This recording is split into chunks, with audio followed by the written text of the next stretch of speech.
Welcome back, Fragrance Fiend here today with Burberry's London for Men, an eau de toilette fragrance released in 2006. I'm not going to butcher the perfumer's name, but is also known for Armani Code Absolu, Moncler pour Homme, Mont Blanc Explorer, and Beau de Jour by Tom Ford. So to many, this scent has been crowned the scent of Christmas for its intoxicating dessert-like quality. It's not quite a gourmand, but we'll get more into the character in a bit. Out of a whopping 10,000 votes, this one has scored 4.26 stars on Fragrantica, which is quite high considering it does get a tiny bit of hate as well. So this one is actually quite a special fragrance to me. It was gifted to me by my grandfather originally, maybe about 8 years ago, because he got it as a gift from my auntie and he didn't quite like it, so I got it from him. And a close friend from long ago got it as a gift from a friend and they didn't like it, so they gave it to me as well. So I've been re-gifted this fragrance twice to people who didn't like it. But as a reviewer, I try and put my personal connection to fragrances aside and be as critical as I can, despite whether they were gifted by people close to me or not. So let's get into the note breakdown. In the top you have bergamot, lavender and cinnamon with a heart of mimosa and leather,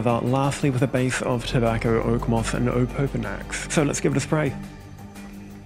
I always forget how intense that first spray is. It's just intoxicating. So this is actually another one of those cases where it was at the back of my wardrobe once again. I pulled it out, gave a little bit of a spray, and it surprised me all over again. So I do my testing quite thoroughly. I always do a single spray test on one day, then a bit of a 3-4 spray test the following day, and if it's really not working, I do like an all-over 10 spray day. But I can assure you, I only had to do the one spray day to be able to authorize the performance of this one. Whether you like it or you don't like it, it's going to be ingrained into your memory, which I guess is kind of the best compliment you can give if you're able to get that reaction out of someone as a perfumer. That opening impression really does blur the lines between your average designer scent and a niche scent. You could probably really confuse your niche enthusiast when you actually spray this one, as it's a little more out there in contrast to your everyday designer scent. And for something that came out in 2006, it's quite experimental for that time period as well. So in the opening, forget what you know about cinnamon-based fragrances. A lot of them often can be quite either herbal or sharp, spicy, and so on. This is completely opposite. It's almost like a bit of a Starbucks seasonal beverage or pumpkin spice latte. It's also somewhat reminiscent of a blend of like a Christmas pudding or Christmas cake. It just gives off that type of aroma. But there's really so much more going on within this fragrance that you can't really get away with calling it a gourmand. Anyway, all those other notes are kind of masking the bergamot. I can't really pick up on that. There's nothing fresh about this fragrance whatsoever. Then after that, you get that gentlemanly blend of lavender and leather, which creates such a contrast in the fragrance because the leather element is a little more on the sweeter side as well. It's not quite as detectable as some other leather fragrances. And the lavender isn't, say, like your typical type of Le Male lavender. It's almost like a more mature version of Le Male Elixir, ever so slightly. So when you see this note breakdown, you kind of have to leave expectations at the door because it's not quite what you think when you see that note breakdown. But after that, you get hit with a bit of a honeyed tobacco. I would not compare it to like Naxos, for example. Then after that, the Opopanax kicks into overdrive, giving it a very balsamic tonality.